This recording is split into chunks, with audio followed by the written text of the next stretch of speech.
નમસ્કાર મિત્રો, ખેડૂત પોકેટ ચેનલમાં તમારું સ્વાગત છે। દેશ, દુનિયા અને ગુજરાતના તાજા મોટા અને સૌથી મહત્વના સમાચાર જાણીએ તે પહેલા ચેનલમાં નવા છો તો ચેનલને જરૂરથી સબસ્ક્રાઇબ કરી લેજો। અમદાવાદમાં પણ ધોધમાર વરસાદ, સ્કૂલ, કોલેજ અને ઓફિસે જતા લોકો મુશ્કેલીમાં મુકાયા। યુવાનોના ભવિષ્ય સાથે રમત કરનારને છોડવામાં નહીં આવે, પેપર લીક મામલે પ્રધાનમંત્રી મોદીની ફાસ્ટ ટ્રેક કોર્ટની જાહેરાત કરવામાં આવી। સમગ્ર ગુજરાતમાં ભારેથી અતિભારે વરસાદની આગાહી, 2 કેન્દ્ર શાસિત પ્રદેશ અને 18 જિલ્લામાં રેડ એલર્ટ જાહેર કરવામાં આવ્યું। વલસાડમાં ભારે મેઘ ખાંગા થયા, 24 કલાકમાં ઉમરગામમાં 35 ઇંચ વરસાદ તો માત્ર 2 કલાકમાં 8 ઇંચથી જળબંબાકાર થયું। કોકરોચ જનતા પાર્ટીનું દેશવ્યાપી પ્રદર્શન ઉગ્ર બન્યું, દિલ્હીમાં 16 મેટ્રો સ્ટેશન બંધ, દીપકેની મોટી જાહેરાત તો મહારાષ્ટ્રમાં બંધનું એલાન।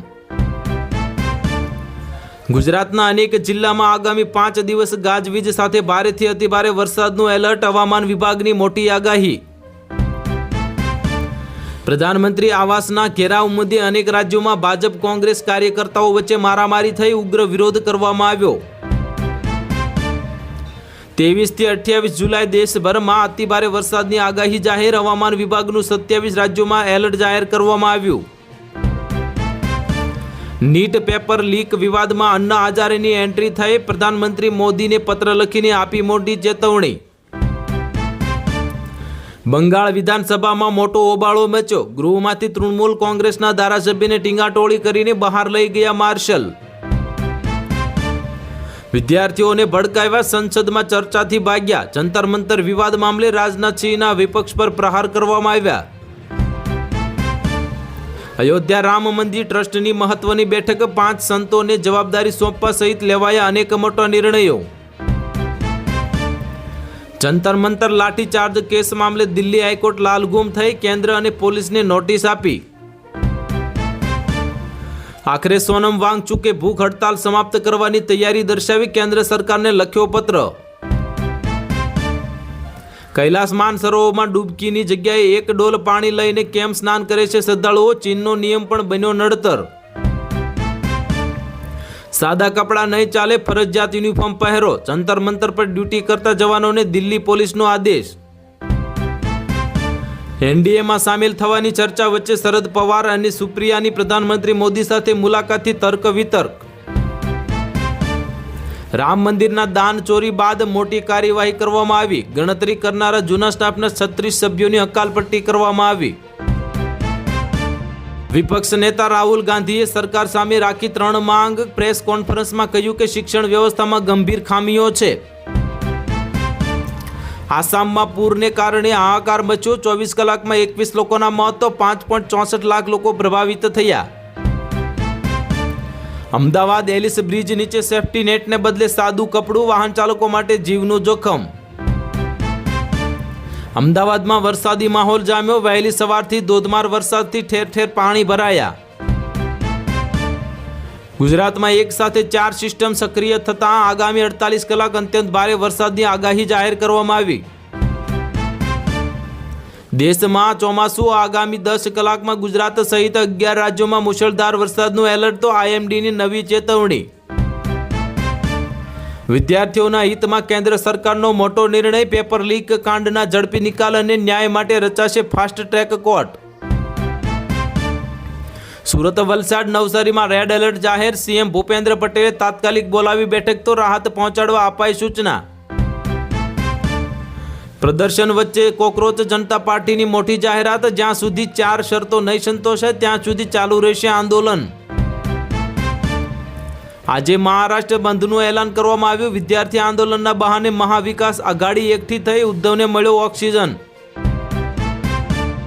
વિદ્યાર્થી આંદોલને વિરોધ પ્રદર્શન વચ્ચે અન્ના હજારાની પ્રધાનમંત્રી મોદીની અપીલ, શિક્ષણ મંત્રીના રાજીનામાની કરી મોટી માંગ। સોનમ વાંગચુકનું મોટું એલાન, જો સરકાર પ્રદર્શનકારીઓ સામે કાર્યવાહી ન કરવાની ખાતરી આપે તો અનશન સમેટવા તૈયાર છું। ગુજરાતમાં મેઘરાજાની ધમાકેદાર એન્ટ્રી, અમદાવાદમાં અંડરપાસ બંધ તો કરજણ ડેમમાંથી 30,000 ક્યુસેક પાણી છોડાશે। કાગળ પર નહીં, હવે અરજદારને સંતોષ થાય તેવો નિકાલ કરો, સીએમ ભૂપેન્દ્ર પટેલે કલેક્ટરને આપી તાકીદ। પાકિસ્તાનમાં રાજકીય ઉથલપાથલ, નવાઝ શરીફે કબજા હેઠળના જમ્મુ કાશ્મીરના વડાપ્રધાન બનવાની ઈચ્છા વ્યક્ત કરી. વલસાડ અને સુરત સહિત જિલ્લાની તમામ શાળાઓમાં કાલે રજા જાહેર, તો ભારે વરસાદની આગાહીને પગલે લેવાયો મોટો નિર્ણય. આંબાલાલ પટેલની આગાહી ફફડાવી દેશે, આવતીકાલની સવાર સુધી ગુજરાતમાં ભૂક્કા કાઢશે વરસાદ. અમદાવાદના ધોધમાર વરસાદથી રસ્તાઓ બેટમાં ફેરવાયા. વાસણા બેરેજના 8 દરવાજા ખોલાયા, તો શહેર આખું પાણીમાં હોવા તેવા દ્રશ્યો સામે આવ્યા. વડીલો માટે સરકારની મોટી ભેટ, આયુષ્યમાન વય વંદના કાર્ડથી મળશે 5 લાખ રૂપિયા સુધીની મફત સારવાર. ગુજરાત હાઈકોર્ટનો મોટો નિર્ણય, આમ આદમી પાર્ટીના ધારાસભ્ય ચૈતર વસાવાના પત્ની શકુંતલા વસાવા સહિત 5 લોકોને મળ્યા જામીન. ગુજરાત માટે આગામી 48 કલાક ભારે, અમદાવાદ ગાંધીનગરમાં જળબંબાકારની ભીતિ, તો દક્ષિણ ગુજરાતમાં નદીઓ બે કાંઠે. અહલ્યાનગરના આંદોલનમાં જોડાશે અન્ના હજારે, પ્રધાનમંત્રી મોદીને પત્ર લખીને શિક્ષણ વ્યવસ્થામાં ગડબડી મામલે કડક કાર્યવાહીની કરી માંગ. બનાસકાંઠાના ડીસા અને ગ્રામ્ય વિસ્તારોમાં મેઘરાજનું આગમન થતાં ખેડૂતોમાં આનંદની લહેર. પાટીદાર અનામત આંદોલન દરમિયાન નોંધાયેલા વધુ એક કેસ પાછો ખેંચાયો, હાર્દિક પટેલ સહિત તમામને રાહત આપવામાં આવી. અંબાલાલ પટેલની મોટી આગાહી, રાજ્યમાં હજુ 2 દિવસ ભારે વરસાદ, 27 જુલાઈ બાદ ફરી વરસાદનો નવું રાઉન્ડ શરૂ થશે.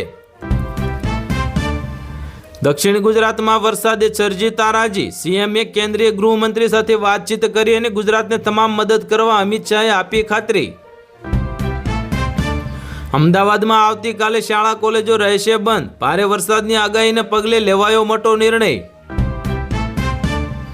જૂનાગઢ જિલ્લા કલેક્ટર શ્રી યોગેશ ચૌધરીની અધ્યક્ષતામાં જિલ્લા કક્ષાનો સ્વાગત ફરિયાદ નિવારણ કાર્યક્રમ યોજાયો. બિહારમાં શેરડીના ખેડૂતો માટે ઓનલાઈન પોર્ટલ ખુલ્યું, 22 ઓગસ્ટ સુધીમાં અરજી કરો, બીજી ખરીદી પર સબસિડી મળશે.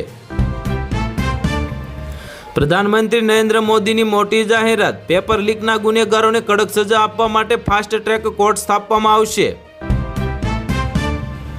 સુરતના 15 દિવસમાં બીજી વાર પૂરની સ્થિતિ જોવા મળી, ખાડીઓ ઓવરફ્લો થતા જળબંબાકાર, તો કામરેજમાં યુદ્ધના ધોરણે રેસ્ક્યુ કામગીરી. દક્ષિણ ગુજરાતમાં ભારે વરસાદથી પાકને વ્યાપક નુકસાન થયું, ખેતરોમાં પાણી ભરાતા ખેડૂતોને પાક નિષ્ફળ જવાની ભીતિ. ચૈતર વસાવાના સમર્થનમાં 1 લાખ હસ્તાક્ષર સાથે આમ આદમી પાર્ટીની રાજપીપળામાં રેલી યોજાઈ, આવેદનપત્ર અપાશે. વલસાડમાં ભારે વરસાદ અને પૂરની સ્થિતિ, તમામ કારખાના અને ઔદ્યોગિક એકમો આજે બંધ રાખવા તંત્રનો આદેશ. અમદાવાદમાં 24 જુલાઈએ તમામ શાળા કોલેજો બંધ, ભારે વરસાદની આગાહીને પગલે અમદાવાદ મ્યુનિસિપલ કોર્પોરેશનનો મોટો નિર્ણય. આંબાલાલ પટેલની મોટી આગાહી, મધ્ય ગુજરાતમાં રેડ એલર્ટ, તો સમગ્ર રાજ્યમાં ભારેથી અતિભારે વરસાદની ચેતવણી. આગામી અઠવાડિયે બદલાઈ શકે છે ગેસના ભાવ, સરકારી કંપનીઓનું આગામી નવું પ્લાનિંગ છે તૈયાર. નવસારીમાં ભારે વરસાદને પગલે 24 જુલાઈ એટલે કે આજે શાળાઓમાં રજા જાહેર કરવામાં આવી, ઓનલાઈન શિક્ષણ આપી શકે છે. દક્ષિણ ગુજરાતમાં મેઘતાંડવથી તબાહી મચી, ગાંધીનગરમાં ભૂપેન્દ્ર પટેલે બોલાવી ઉચ્ચસ્તરીય સમીક્ષા બેઠક. દેશના વિવિધ રાજ્યોમાં અતિવૃષ્ટિ અને દુર્ઘટનાઓ, મોરારી બાપુએ મૃતકોના પરિવારજનો માટે આર્થિક સહાયની કરી જાહેરાત. પેપર લીક મુદ્દે ફાસ્ટ ટ્રેક કોર્ટની જાહેરાત પર વિપક્ષનો પ્રધાનમંત્રી મોદી પર વળતો પ્રહાર, શિક્ષણ મંત્રીના રાજીનામાની કરી માંગ. ભારે વરસાદની આગાહી વચ્ચે સુરત અને વલસાડની શાળા કોલેજોમાં રજા જાહેર, નવસારીમાં પણ તંત્ર એલર્ટ. તો હાલ માટે આટલું જ, મળીશું નવી અપડેટ સાથે. જો વિડીયો પસંદ આવતો હોય તો વિડીયોને કરી દેજો લાઈક, અને ચેનલમાં નવા હોય તો ચેનલને કરી દેજો સબસ્ક્રાઈબ.